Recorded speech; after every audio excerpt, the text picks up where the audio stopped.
Welcome back. It is a few weeks later now. We got ourselves an intake and a carburetor, so let's go ahead and get those put on. Did end up going with the Edelbrock Performer 400 and the AVS2 carburetor. Let's get to work. All right, I got all of the gasket surfaces all cleaned up, scraped, and degreased. All the holes are chased.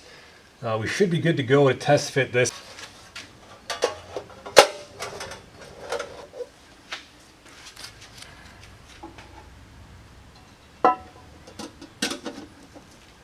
I'm not sure how well that gap's coming across, but yeah, it looks to be about a 1/4 inch gap there, so we'll stack a pretty solid bead of RTV in there, and that should eliminate the issue of the end seals pushing out and then still seal up pretty well.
Well, it's on there. Bolts are just beyond finger tight. Gotta wait an hour now for that RTV to set up and then torque it down. If I was doing this again, I don't think I'd use the valley pan because the valley pan kind of fucked this all up.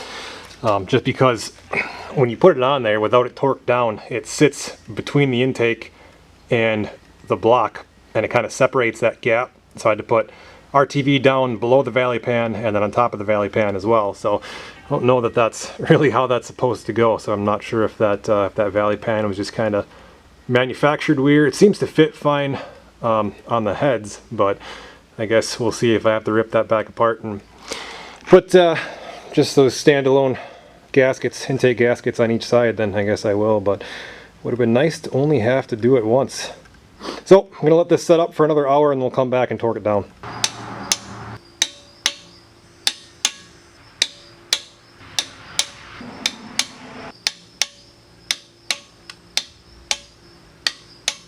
Feel a little bit better after torquing that. Got a good squish coming out of that joint now. Looks like we probably got enough RTV in there, but we'll find out, I guess.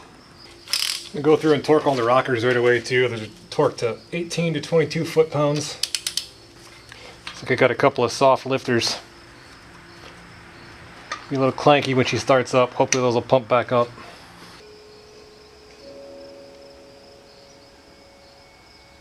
In the name of the Father, the Son, and the Holy Spirit, amen. Give me, Father, for I have sinned. It has been 1 week since my last confession.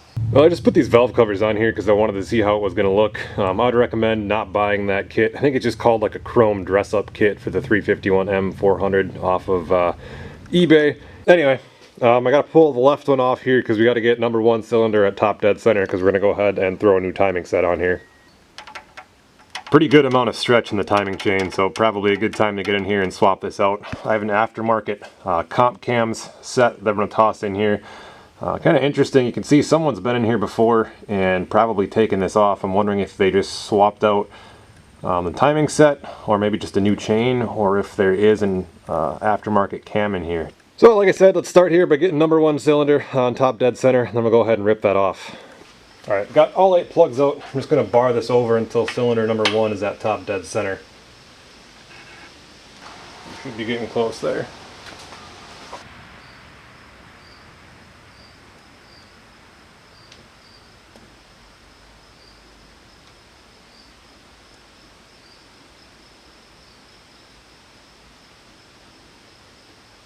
Alright, that should be top dead center on the compression stroke.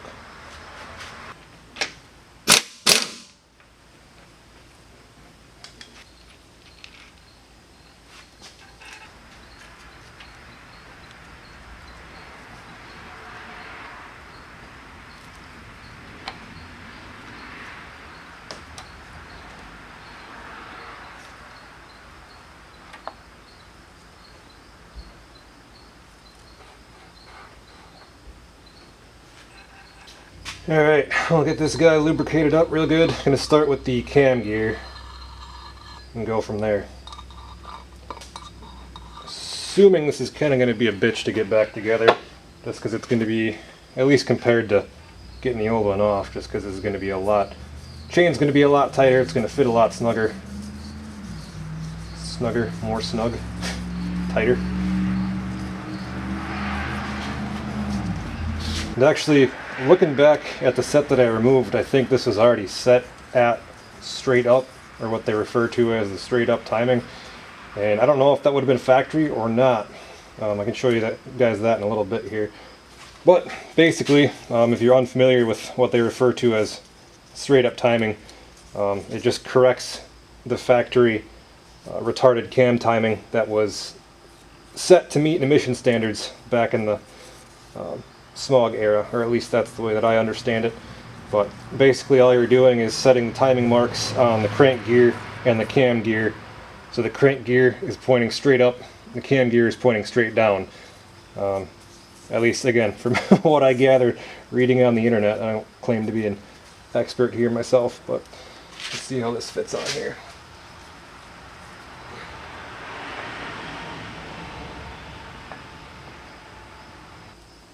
That fits pretty damn good. Alright, then we're going to slip the crank gear on, and these aftermarket sets have a 0 degree mark, a +4 degree, and a -4 degree mark.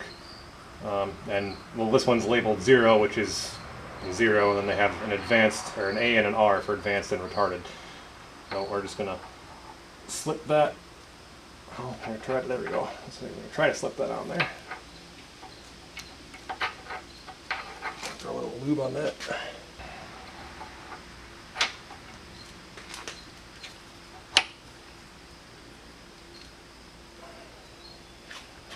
Alright, camera died on me there while I was doing that because it took me a while, probably the better part of a half an hour to actually get that in there and get it lined up properly. But there you can see, got the 0 mark on the crank gear lined directly up with the timing mark on the cam gear there. So from the way I understand it, that should be straight up timing. Hopefully I'm right.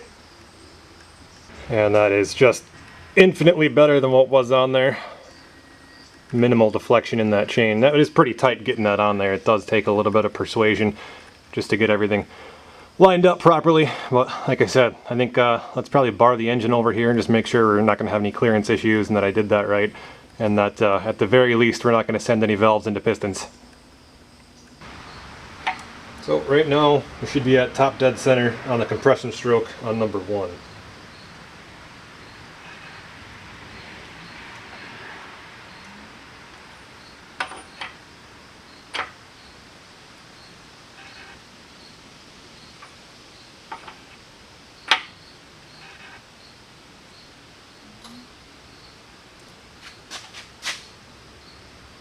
That was a full crank revolution.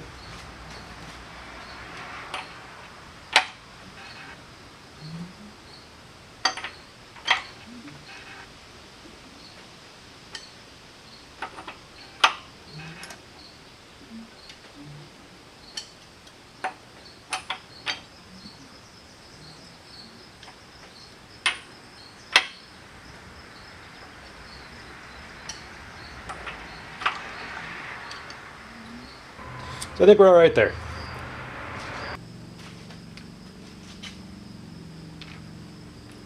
Installing the fuel pump cam with some blue thread locker, semi-permanent stuff, and then we'll torque that to 40 to 45 foot-pounds. I think we're going to try and install the distributor next, just in case I have to rotate the oil pump shaft to get it to seat. That way I can still kind of get in here with the timing cover plate off. And we should still be at top dead center on number 1, so let's give that a shot, I guess. Did end up going with an HEI unit for this. There's kind of a big debate on whether or not that's really an upgrade, but not really looking for much of an upgrade other than to kind of, you know, clean up the wiring underneath the hood. So I'm still going to hang on to the old Duraspark unit. Just like the looks of the HEI and kind of wanted to give that a shot. So we'll see how that goes. Well, let's go ahead and get this distributor installed. And before we do that, we kind of have to pick a post that's going to be number 1 And on an HEI, that doesn't really matter. We just have to pick one and run with it. So I've got my mark there, and the rotor lined up with the mark for the post that's going to be number 1. We'll go ahead and get the distributor seated into the block here. And you can see now as I drop the distributor in and the gears mesh, that rotor is going to turn a little bit. And the idea is to have the rotor still lined up with the mark once our distributor is fully seated. I'm just doing my best there to get everything lined up. Yeah, and there you can see once I had it seated, my rotor is still lined up with the mark for the number 1 post. I'll go ahead and get the cap back on, get that all locked down.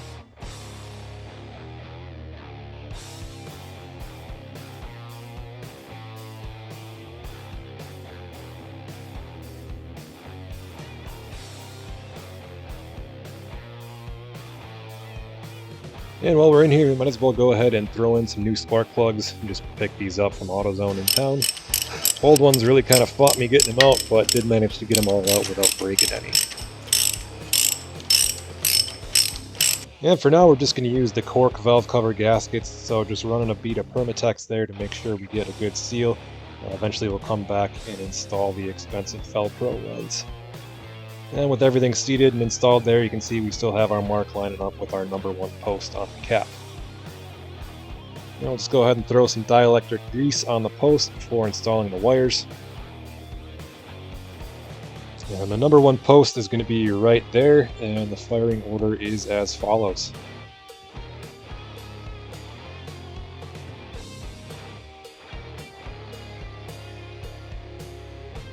And now we'll go ahead and get all of our wires installed.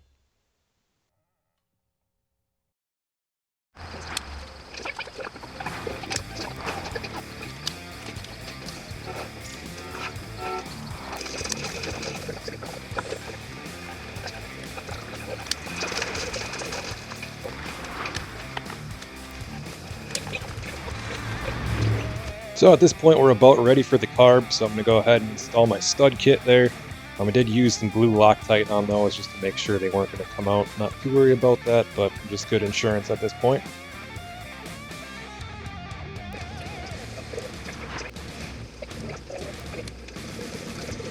Just going to get the gasket set in place, and then we'll be ready for a carb. I think I already mentioned it, but I went with the Edelbrock AVS2 series, and I believe this one was a 650 CFM carb. Probably a little bit bigger than what I need, but like I said, still hoping to build that 400, so when I do that, this should be transferable over to that engine. And now because of that HEI distributor, I will have to install an air cleaner spacer there just to clear it. I'm doing that right now. Just picked this up from AutoZone, I think, just a cheap Spectre brand. And then I did get the air cleaner stud extension as well, because the one that came with the carburetor is going to be a little bit too short with that extension on there.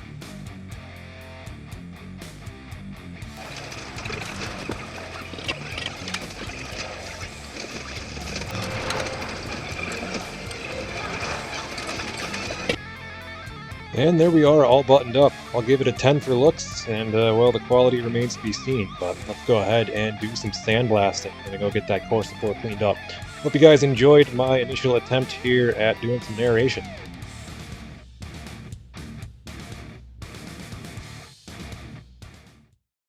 Well, we're at a point now where I'm kind of just waiting for a few odds and ends that I ordered to finish up the carburetor installation and just kind of button up the engine there. So there are a few other things that I want to do, and one of those is clean up the core support and get that painted, and don't really have a good way to sandblast here at home. So picked up one of these pressure washer kits off Amazon for like 30 bucks. Basically just turns any pressure washer into a dustless sandblasting system. So internet seems to love these things. Figured for 30 bucks I'll pick one up and see how it works. But this comes with the hose, the pickup for your sand bucket, and the piece itself that attaches to your pressure washer wand. A couple different nozzles, hose clamps, and some cheap safety glasses. So let's go get this thing hooked up and see how she works.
Gonna continue on with the sandblasting here. Got to get this thermostat housing all cleaned up. No need to use the pressure washer system on that though.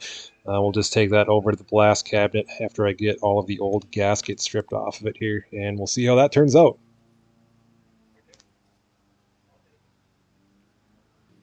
And there it is, all cleaned up. Looks pretty damn good to me. Just used the glass beads in the cabinet for that. Took it right down to bare metal, so should be ready for paint and installation. All right, I got both of these timing covers sitting over here. One's from obviously the 351, the other one's from my 400 that we took apart a while ago. And I'm not sure which one I'm going to use. This one's off of the 351, and she's just pretty dinged up all along the oil pan seal here, and just around the water pump too, just super pitted, which, you know, I guess probably doesn't matter too much if I'm using gasket sealer, but this one's just in better shape, so I think we're gonna go sandblast this one and then get it painted up and use it. I'm actually not even too sure if I want to sandblast it. I think I'm just going to try and stay away from the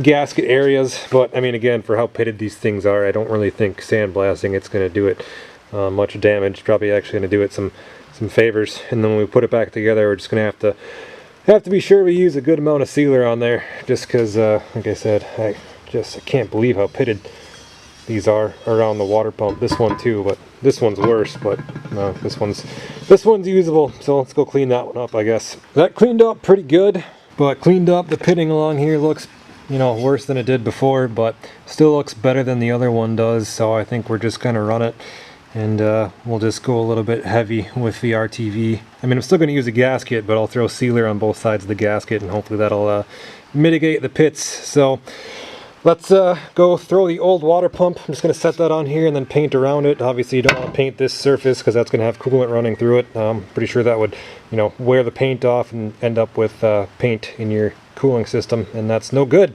So let's go do that.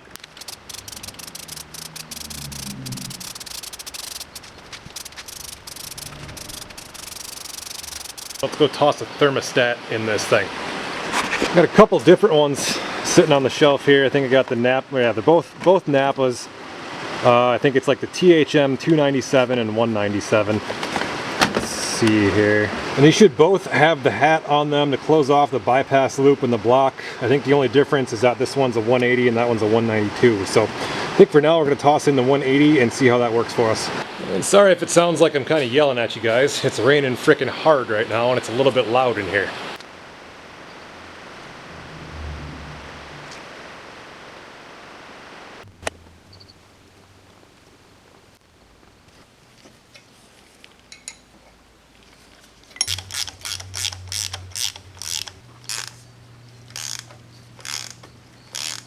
Alright, that's all good to go. Also threw on a new fuel pump and a new temp sensor, so I think we're all set to throw on the timing chain cover.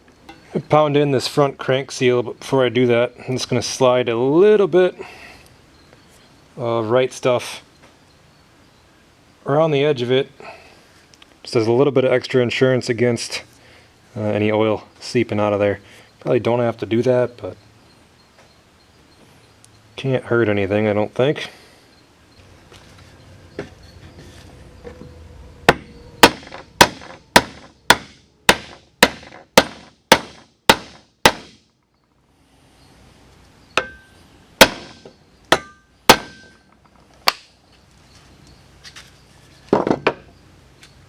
And I'm going to be kind of generous with the sealer here just because we are sealing our oil from our water passages here.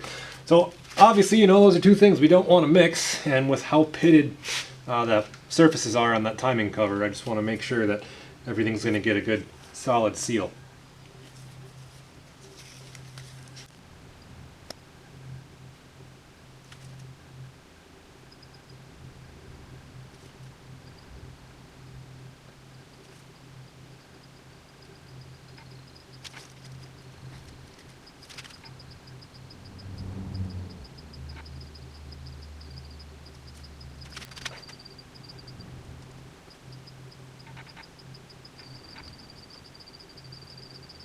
And then we'll also run a good bead on this side as well.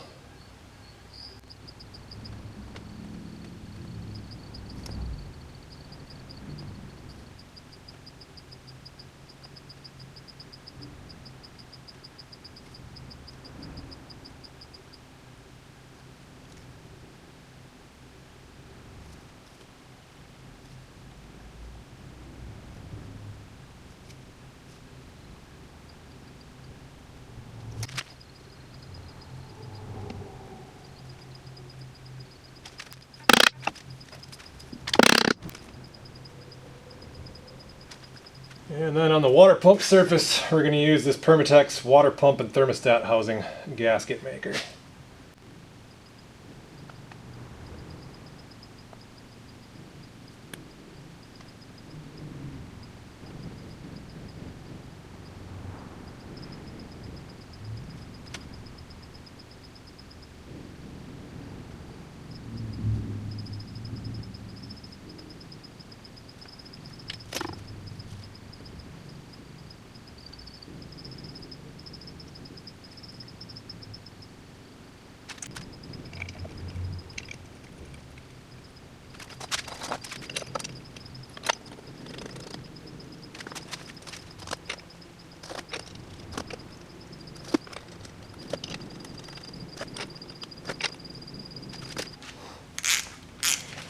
We'll get these all snugged up for now. Let that sealer set up for the next hour.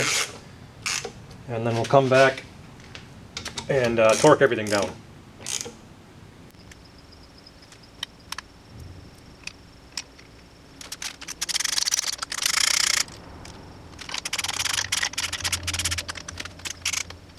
Alright, well, now we play the waiting game. The only thing I didn't do is put in the front oil pan seal on there just because I'm planning on dropping the pan yet.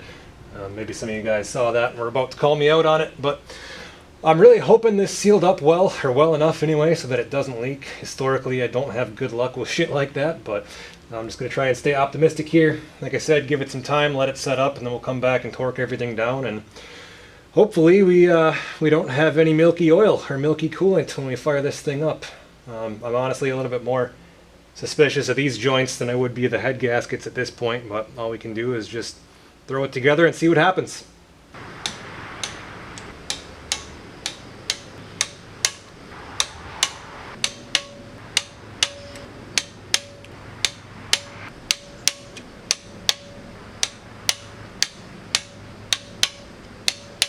Well, we're all torqued down to 18 foot-pounds. I got right stuff squeezing out behind the plate in between the gaskets. Every layer that I put on there I can see squeezing out. So I'm going to take that as a good sign. Hopefully that'll dry, cure up well enough that we won't have any crossover between the coolant and the oil.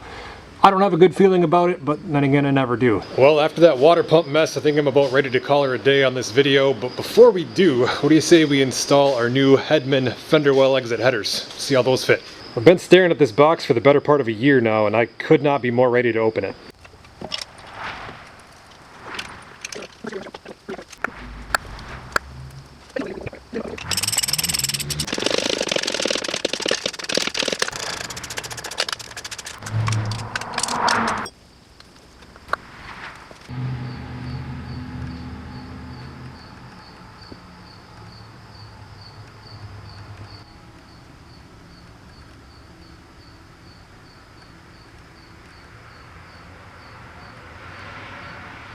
Alright, well that's one more thing we can cross off the list. She is definitely coming together.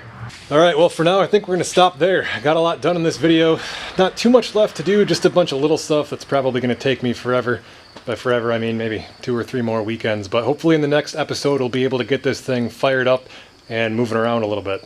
Just need to drop the oil pan. We'll get that all cleaned up and repainted, sealed up again, put back in place. Got to run a fuel line yet from the pump up to the carburetor. Hook up all of my coolant hoses, connect the vacuum lines that I have left to the intake, and then plug up the rest of the holes in there that we're not going to need, and then really just get the accessory drive on the front with the fan and the rest of the pulleys, and I think that's kind of it. I do have a steering shaft, a new brake booster, new master cylinder that we're going to throw in here, so we'll do that as well. Don't have a new radiator yet, but I plan on getting a Champion, an aluminum 3-row probably, but I think we're going to run the old one for a little bit.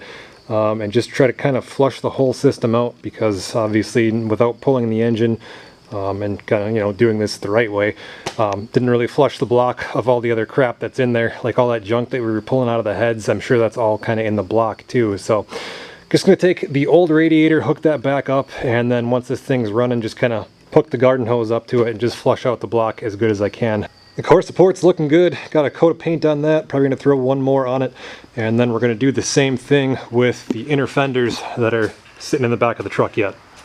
Oh yeah, and we also have to replace these transmission cooler lines. Got a new set of those sitting over there in the corner. So Like I said, not too much left to do, just a bunch of little stuff that's probably going to drag on for a bit, but that'll all be in the next video.